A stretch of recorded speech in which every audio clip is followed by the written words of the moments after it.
Hello दोस्तों, स्वागत है आपका जीके वाला बाई प्रेम चैनल में। आज हम देखते हैं राजस्थान के लोक देवता पार्ट नंबर 3। और दो लोक देवताओं के बारे में हमने पहले वीडियो बना दिया था, रामदेव जी और बाबू जी। तो इसमें हम बात करते हैं सबसे पहले गोगा जी की। गोगा जी के बारे में देखिए, गोगा जी का जन्म कब हुआ दोस्तों? 946 ईस्वी को हुआ। और जन्म कब हुआ? भाद्र कृष्ण नवमी को, जन्माष्टमी के अगले दिन। और गोगा जी का जन्म स्थान है ददरेवा गांव चुरू।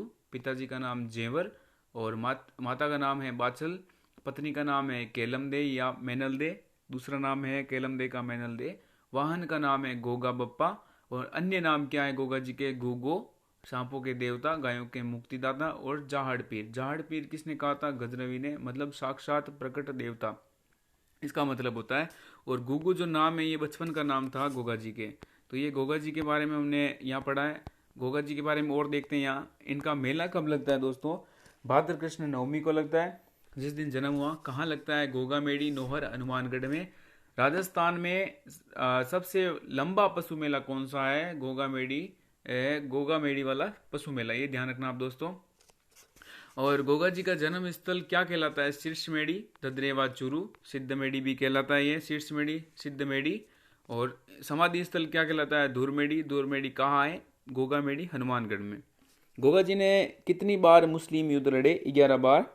किससे युद्ध लड़ा? महमूद गजनवी से। और गोगा जी ने हिंदू मुस्लिम एकता पर भी बल दिया। और गोगा जी का मंदिर कहाँ है दोस्तों? गोगा मेड़ी हनुमानगढ़। गोगा मेड़ी जो हनुमानगढ़ वाला मंदिर है उसके द्वार पर क्या लिखा है? बिस्मिल्लाह लिखा हुआ है। गोगामेड़ी मंदिर का जो निर्माण है वो किसने करवाया था दोस्तों? फिरोज शाह तुगलक ने। और इसका वर्तमान स्वरूप, मंदिर का वर्तमान स्वरूप किसने दिया था? महाराजा गंगा सिंह ने। और मंदिर की बनावट कैसी है? मकबरे नुमा। और मंदिर में पूजा कौन करते हैं? मुस्लिम पुजारी चायल। लेकिन एक महीना भाद्र वाले महीने में एक हिंदू पुजारी रहता है, बाकी 11 महीने कौन पूजा करते हैं? चायल, मुस्लिम। और यूपी में भी गोगा जी को पूजते हैं और जाहड़ पीर कहते हैं वहां पर यूपी में। और अगला प्रश्न है, गोगा जी की ओल्डी कहाँ पर है? सांचौर जालोर में। ये महत्वपूर्ण प्रश्न है दोस्तों। ये ध्यान रखना, जब महमूद गजनवी से युद्ध कर रहे थे तो इनका जो शीश है वो कहाँ गिरा था? ददरेवा चूरू में। जहाँ पर जन्म हुआ वहाँ शीश गिरा, इसलिए क्या बोलते हैं? शीर्ष मेडी, है ना।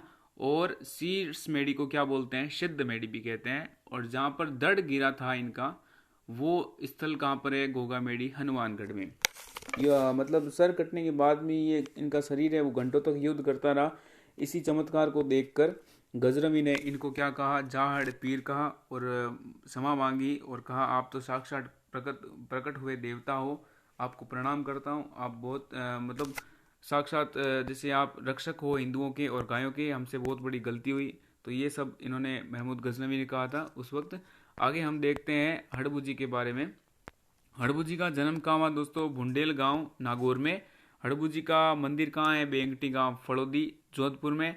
और पिता का नाम क्या है? मेहाजी सांकला। और मेहाजी के पिता का नाम क्या है? गोपाल राज सांकला। हड़बू जी के गुरु का नाम बालीनाथ जी। बालीनाथ जी का मंदिर कहाँ है? मसूरिया पहाड़ी जोधपुर में। और आगे देखते हैं यहाँ पर हड़बू जी किस वंश से संबंधित है? सांकला राजपूत। हड़बू जी के मौसेरे भाई कौन है? रामदेव जी। और हड़बू जी का वाहन कौन है? सियार। हड़बू जी के अन्य नाम क्या है? शकुन शास्त्र के ज्ञाता, ये इंपॉर्टेंट है। और वचन सिद्ध पुरुष किसे कहते हैं? हड़बू जी को। और हड़बू जी को क्या कहते हैं? चमत्कारी देवता। आगे देखिए दोस्तों, हड़बू जी के समकालीन कौन राजा था? राव जोधा। और हड़बू जी ने राव जोधा को क्या भेंट किया था? एक फेंटा और तलवार। क्यों भेंट किया था? क्योंकि मंडोर को मेवाड़ के अधिकार से मुक्त करवाने के लिए। और फिर राव जोधा ने हड़बू जी को क्या दिया? बेंगटी गांव फड़ोदी दिया। तो बेंगटी गांव में इनका मंदिर है और भुंडेल नागौर में इनका जन्म हुआ। हड़बू जी क्या करते थे? पंगु गायों की, विकलांग गायों की सेवा करते थे। वे अपनी बैलगाड़ी पर उनके लिए चारा भरकर लाते थे। और ये आज भी गाड़ी है, कहाँ पर रखी हुई है? बेंगटी में। वहाँ इस गाड़ी की पूजा होती है। तो ये हमने बात करी है यहाँ पर हड़बू जी की, बुंडेल गांव में जन्म। आगे देखिए मेहाजी मांगलिया।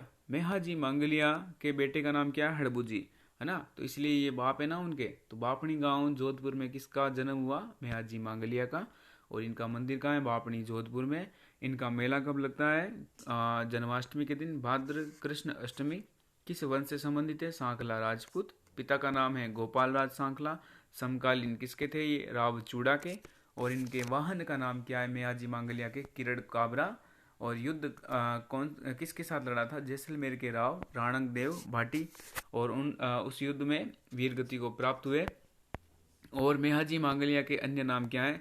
राजस्थान में इष्ट देवता के रूप में पूजे जाने वाले देवता कौन है? मेहाजी मांगलिया। ये धर्म की रक्षा के लिए प्रसिद्ध थे अपने समय में और मर्यादाओं के पालनहार थे मेहाजी मांगलिया। लोक मान्यता क्या है कि इनकी पूजा करने वाले भोपा वंश की वृद्धि नहीं होती, ये गोद लेकर वंश चलाते हैं। ये प्रश्न आया है बार बार एग्जाम के अंदर। और आगे देखिए, हम देखते हैं तेजाजी के बारे में। तेजाजी का जन्म कब हुआ? 1073 ईस्वी को। कहाँ हुआ? खड़नाल गांव नागौर में। कब हुआ? माघ शुक्ल चतुर्दशी को। और तेजाजी के पिता का नाम क्या है? ताहड़ जी। इनका कौन सा गोत्र है? धोलिया गोत्र, नागवंशीय जाट परिवार में इनका जन्म हुआ। तेजाजी की माता का नाम क्या है? राजकुंवरी। और तेजाजी की पत्नी का नाम है पेमल दे। इनकी शादी कहाँ हुई थी? पनेर गांव अजमेर में। और इनके वाहन का नाम क्या है? लीलन घोड़ी। और इनके पुजारी क्या कहलाते हैं? तेजाजी के घोड़ला। और मेला कहाँ लगता है? परबतसर नागौर में, लेकिन जन्म खड़नाल में और मेला परबतसर नागौर में। मेला कब लगता है? भाद्र शुक्ल दशमी को। इनका जन्म कब हुआ? माघ शुक्ल चतुर्दशी को। तो परबतसर नागौर वाला जो तेजाजी मेला है, ये ध्यान रखना, राजस्थान में आय की दृष्टि से सबसे बड़ा पशु मेला कहाँ लगता है? वीर तेजाजी पशु मेला परबतसर नागौर में। और नागौर में ध्यान रखना, रामदेव पशु मेला भी लगता है, बलदेव पशु मेला भी वहाँ नागौर में लगता है। आगे हम तेजाजी की बात और करते हैं। यहाँ पर तेजाजी के अन्य नाम क्या है? काला बाला के देवता, सांपों के देवता, धोलिया वीर, गायों के मुक्तिदाता, कृषि कार्यों के उपकारक, अजमेर जिले के सर्व प्रमुख इष्ट देव। लेकिन सांपों के मुख्य देवता पूछ ले, ऑप्शन आ जाए गोगा जी और तेजाजी, तो आपको गोगा जी ही राइट करना है। धोलिया वीर क्यों कहते हैं? धोलिया गोत्र था इनका। गायों की रक्षा करी इसलिए गायों के मुक्तिदाता। और इनका गीत कौन सा है? तेजा टेर। तेजाजी पर डाक टिकट कब जारी हुआ दोस्तों? 2011। कितने रुपए पर? 5 रुपए पर। तेजाजी की प्रतिमा कैसी है? अश्वारोही योद्धा, हाथ में तलवार ली हुई और जीवा पर सर्पदंश। ठीक है, ये इनकी प्रतिमा है। गांव का चबूतरा क्या कहलाता है दोस्तों? तेजाजी का थान। अजमेर के हर गांव में किसका थान है? तेजाजी का। इन्होंने युद्ध के संबंध में हम बात देखते हैं तो लाछा गुजरी की गायें इन्होंने मेर मीणाओं से मुक्त करवाई, अपना जीवन दांव पर लगा दिया। ठीक है दोस्तों। और इनका सर्पदंश स्थान कौन सा है? शेंदरिया गांव, ब्यावर अजमेर। मृत्यु कहाँ हुई इनकी? सुरसुरा गांव, किशनगढ़ अजमेर। अब देखिए दोस्तों, जब लाछा गुजरी की ये गायें छुड़वाने मेर मीणाओं से गई, मतलब मेर मीणाओं से मुक्त करवाई थी, तो रास्ते में एक सांप था, वो मतलब आग में जल रहा था। आग में जस्ट वो कूदा ही था उस वक्त, तो तेजाजी वहाँ उनकी नज़र सांप पर पड़ी, तो उन्होंने अपने तलवार से उस सांप को साइड में फेंक दिया। उन्होंने उस सांप की जान बचाई। लेकिन सांप क्या हुआ कि सांप देवता उसमें प्रकट हुए। फिर उन्होंने गुस्से में कहा कि मैं तो अपनी मतलब जो अपने समय है धरती पर मैंने पूरा किया था, 100 साल पूरे किए थे, अब मुझे वापस 100 साल यहाँ बिताने पड़ेंगे। मैं अपने परिवार से नहीं मिल सका, फिर है ना अपने नागलोक नहीं जा सका, तो तुमने ये बहुत बड़ा पाप किया, अन्याय किया है। तो तेजाजी ने कहा कि मैं तो आपके प्राण बचाने वाला था, प्राण बचाए, लेकिन मुझे क्या मालूम आपने मतलब अपना जो समय है वो पूरा किया धरती पर। अब मुझसे तो बहुत बड़ी गलती हो गई। लेकिन सांप ने कहा, सांप देवता ने कहा प्रकट होकर के, अब मैं तुम्हारे प्राण लूंगा और मतलब मैं आपको जाने नहीं दूंगा। तो तेजाजी ने कहा मैं अभी तो गायें छुड़वाने जा रहा हूँ लाछा गुजरी की, जब गायें छुड़वा के उसे सौंप के मैं वापस मतलब आपके पास आ जाऊंगा गायें मुक्त करवा के, तो आप मेरे प्राण ले सकते हो। तो सांप देवता ने कहा कि आप तो फिर पता नहीं झूठ भी बोल रहे होगे अपने प्राण बचाने के लिए, कि नहीं, कि आप तो भाई आप तो भविष्य भी देख सकते हो, तो आप ये भी पता कर सकते हो कि जैसे मैं गायें छुड़वाने जा रहा हूँ या नहीं छुड़वाने जा रहा हूँ या झूठ बोल रहा हूँ। तो उन्होंने फिर सांप देवता ने कहा कि ठीक है, मैं तुम्हें जाने की आज्ञा दे रहा हूँ, तो आप जाओ और गायें छुड़वा कर वापस इसी स्थान पर मुझसे मिलना। तो गायें छुड़वा कर जब वापस आए तो एकदम घायल थे वो तेजा जी, क्योंकि लाछा गुजरी की गायें मेर मीणाओं से छुड़वाई, तो वहाँ युद्ध किया उनके लिए, अपने प्राण दांव पर लगा दिए, शरीर पर जगह जगह घाव थे। तो सांप को वापस उसी जगह पर बुलाया और बोला कि अब आप मेरे प्राण ले सकते हो, मैंने अपना वचन है वो पूरा किया। लाछा गुजरी की गाय छुड़वा दी, मैंने वो वचन दिया था उनका वो भी पूरा किया, और आपको भी वचन दिया था, मैं वापस इसी जगह पर आ चुका हूँ। तो इसी प्रकार उन्होंने सांप देवता ने कहा कि आपने मेरे साथ धोखा किया, फिर से आपका पूरा जो शरीर है वो अपवित्र हो चुका है, मैं कहाँ डसूं अब। तो तेजा जी ने क्या करा, अपने जीभ को आगे निकाल कर उस पर उन्होंने आगे उनके सांप देवता के आगे जीभ निकाल कर ऐसे रखी कि आप इस जीभ पर मतलब सर्पदंश कीजिए और मेरा वचन पूरा कीजिए। तो सांप देवता ने उनके जीवा पर सर्पदंश किया और फिर इस चीज़ से प्रसन्न होकर उन्होंने उनको आशीर्वाद दिया कि आज से तुम सांपों के देवता कहलाओगे। ठीक है, तो इसीलिए उनको गायों के मुक्तिदाता कहते हैं। जहाँ पर सर्पदंश हुआ वो स्थान कौन सा है? सेंदरिया गांव, सर्पदंश सेंदरिया, याद रह जाएगा आपको। ब्यावर में है, सर्पदंश स से स्टार्ट है, ये भी सेंदरिया है। और मृत्यु कहाँ हुई इनकी? सुरसुरा गांव में।